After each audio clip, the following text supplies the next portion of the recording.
Da, ubio sam te kopile i uradio bih to opet.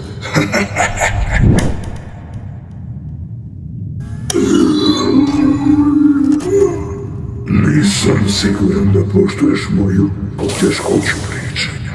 Zar ne? Daj da ti objasnim. Boli kao kurac. Ne sjećam se više nikako je nekad bilo. Toliko dugo sam i u ovom jebenom odjelu.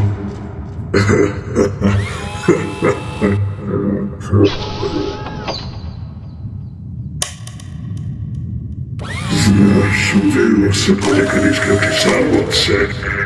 Ne znam, da je nešto, hajde da se znate.